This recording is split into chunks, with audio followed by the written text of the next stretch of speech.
بسم الله الرحمن الرحيم، والسلام عليكم ورحمة الله وبركاته. أهلا بكم في أفكار وأكلات لولو. يا رب تكونوا بخير. وحشتوني جدا جدا جدا، والروتينات معاكم وحشتني قوي قوي قوي. وإن شاء الله هنعمل النهاردة روتين جديد، بقى أول روتين في القناة الجديدة. نعتبرها بقى إيه، فتحة خير كده وبداية جديدة معاكم. ونبتدي من أول وجديد كده ونقول بسم الله الرحمن الرحيم. وأول حاجة نعملها بقى روتين كده في القناة مع بعض كده. بس بالله عليكم شجعوني وحطوا لايك واشتركوا في القناة وفعلوا الجرس عشان توصلكم كل الاشعارات الجديدة. بالله عليكم اللي كانوا مشتركين عندي في القناة القديمة يرجعوا يشتركوا هنا، وان شاء الله هنقدم مع بعض نفس المحتوى وهنجدد حاجات باذن الله هتعجبكم. وعملت شوية تغييرات كده في حياتي هوريها لكم وهقول لكم عليها بس في الايام الجاية ان شاء الله. بس انا قلت ابتدي معاكم كده روتين كده من بتاع زمان اللي كنا متعودين عليه، بتاع النشاط والحماس ده. حاجة بسيطة خالص، يومي زي اي ست بيت عادية خالص في مطبخها. بتقوم من النوم تشطب مواعينها بتاعة الفطار بعد ولادها ما بينزلوا وجوزها بينزل يروح الشغل. بدخل اول حاجة على البيت اعمل الروتين بتاعي اليومي، وان شاء الله هنعمل روتينات في البيت باذن الله مع بعض. بس انا قلت اول روتين كده من المطبخ بقى. هما بعد ما فطروا بقى، دي مواعين الفطار والعلبتين دول كان فيهم بواقي اكل في التلاجة كده. للاسف في التلاجة بتاعتي الايام دي فيها عطل، فالاكل لقيته بايظ ورميته. فيعني وبحاول انضف بقى التلاجة وما بجيبش خضار غير يوم بيوم كده لغايه ما اصلحها، يعني ان شاء الله الله المستعان. ادعوا لي بقى ربنا يسهل لي الحال والاقي صنايعي كويس يعرف يصلحها لي كويس، لان هي بره الضمان يعني، مش في الضمان ولا حاجه.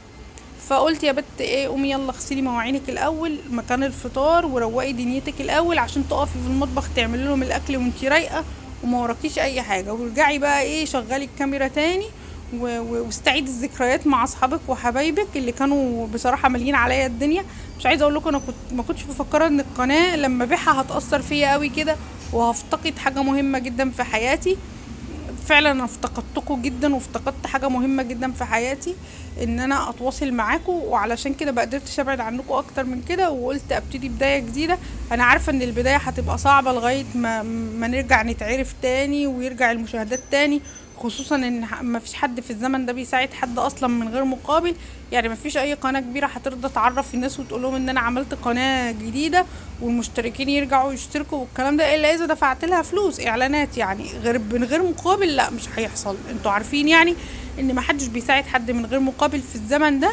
الزمن ده بقى وحش جدا جدا جدا فوق ما تتخيلوا.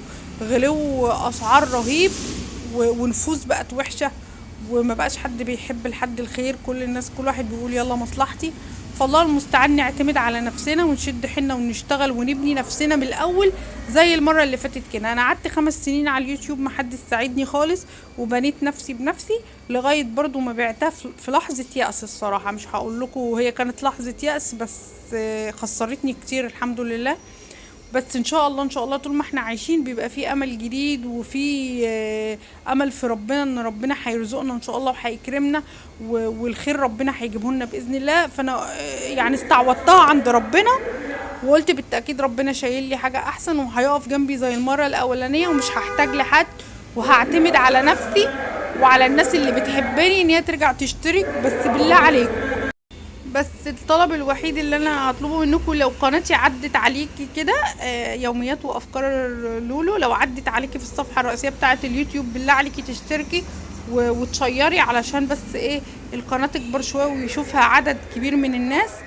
احنا لسه في البدايه، انا عارفه ان البدايه صعبه الايام دي في شروط اليوتيوب الجديده، بس الله المستعان ربنا معانا. طول ما احنا عايشين لازم يبقى في امل يعني. طبعا مش عايزه اخدكم في الكلام بقى. انتوا طبعا شايفين الصوره قدامكم، انا بعد ما غسلت المواعين وغسلت الحوض بتاعي ونظفت دنيتي كلها، قلت يا بت هتعملي اكل ايه في السقعه وفي الجو الوحش اللي احنا فيه ده وفي غلاء الاسعار ده الله المستعان. بنتي قالت لي ماما عايزه شوربه عدس تدفيني عشان الجو برد. قلت حلو قوي نعمل شوربه عدس، وهنعمل جنبها برضو شويه حاجات كده علشان تبقى اكله متكامله كده. بنحاول الايام دي نقتصد علشان انتوا عارفين الاسعار بقت جنونيه بطريقه رهيبه. ان شاء الله نعمل مع بعض حلقات كتير عن غلو الاسعار وعن التوفير، ونعمل منيوهات بسيطه كده باذن الله باذن الله. بس واحده واحده كده هرجع اعمل معاكم تاني كل الحاجات اللي عملناها مع بعض في القناه القديمه. شوربة العدس سهلة جدا، بغسل العدس وبحط عليه طماطمايه وبصلايه وبطاطسايه وفصين توم. ونسيت الجزر، هروح اجيب الجزر احطه دلوقتي اهو. وبحط ميه وبسيبها بقى لغايه ما تستوي هي والخضر ده. لو عايزه تحطي كوسه كمان حطي، بردك بتبقى حلوه. وسبتها تستوي مع نفسها كده، وقلت يا بت عندي بتنجانتين كانوا هيموتوا كده وكام قرن فلفل، قلت ايه بما اني بفضي التلاجة علشان بايظه زي ما قلت لكم، فقلت استغليهم بقى ايه واستخدميهم قبل ما يبوظوا يعني. بصوا العدس كان قرب يستوي هنا اهو. بوطي عليه النار بعد الغليان لانه بيفور، وبسيبه يستوي براحته لغايه ما يبقى زي المهلبيه كده، بيبقى طعمه حلو قوي. قلت يا بت قطعي البتنجان ورشي عليه ملح وحطيه في المصفى علشان اقليه هو والفلفل، ونعمل طبق بتنجان كده بالدقه والفلفل بيبقى حلو قوي.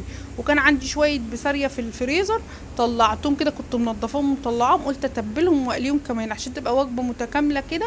واللي ما بيحبش العدس ياكل برضو بسارية وبتنجان مقلي، تبقى اكله حلوه قوي واقتصاديه جدا. انتوا عارفين كيلو البسارية ب15 جنيه، يعني لو جبتي نص كيلو هتعمليه طبق حلو كده مليان، يعني جيبي بال10 جنيه يا ستي.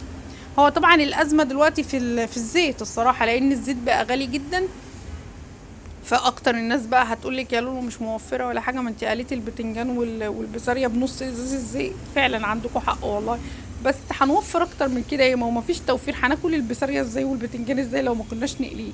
في ناس بقى اللي عندها الاير فرايد دي ممكن يعملوا فيها، الله المستعان. بس الناس اللي زينا العاديين ما عندهمش الكلام ده، لازم يقلوا في زيت. بس اكتر البيوت عندها تموين الحمد لله، يعني انا عندي تموين، بيدوني ازازتين اهو، بشتري عليهم ازازتين كمان وبمشي نفسي طول الشهر وخلاص.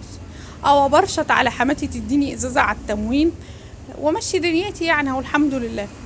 بعد ما تبلت البسارية بتوم وفلفل حراق وكمون وحبة خل وعصرة ليمونة كده، نزلتها في الدقيق. مش عارفة الصورة اتقلبت ليه، يلا الله المستعان. نزلتها في الدقيق ونفضتها من الدقيق و... وبقليها. وبس قليتها بعد البتنجان عشان مرميش الزيت خالص، انتوا فاهمين، برضو نوفر يعني، الزيت غالي بس لازم نوفر فيه. فقليت البتنجان الاول والفلفل وبعد كده البسارية. البتنجان برضو بتبله بتوم وفلفل حراق كده وحبة خل وهرشهم عليه. طبق البتنجان ده عالمي، بصي يعني رغيفين بلدي بقى وعيشي حياتك، مش محتاجة حاجة تانية جنبه. وشوربة العدس بعد ما صفيتها بصوا ناعمة وتقيلة كده وجميلة.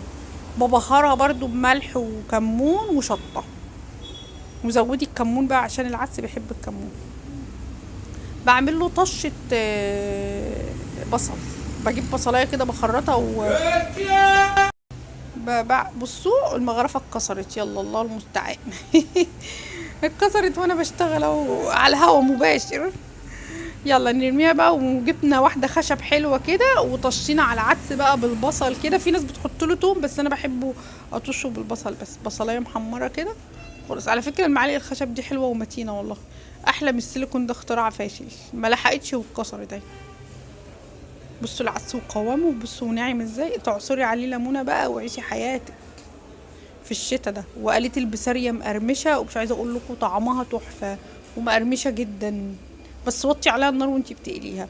والبتنجان بعد ما حطيت له الدقه برضو وهم هو والفلفل، بصراحه الطبق ده اتنسف، احنا بنحبه جدا هو والبسارية والله. وكل واحد خد له مج شوربه كده شرب ودف نفسه. بصراحه كانت اكله عالميه وتعتبر اقتصاديه الى حد ما، مع ان احنا في الغلو ده ما فيش اقتصادي يعني، بس هو بنصبر نفسنا. الله المستعان، ربنا يحسن ما بين ايديكم يا رب، ويصلح لنا الاحوال ويزيل عننا يا رب البلاء والغلاء ده يا رب يا رب، ويحسن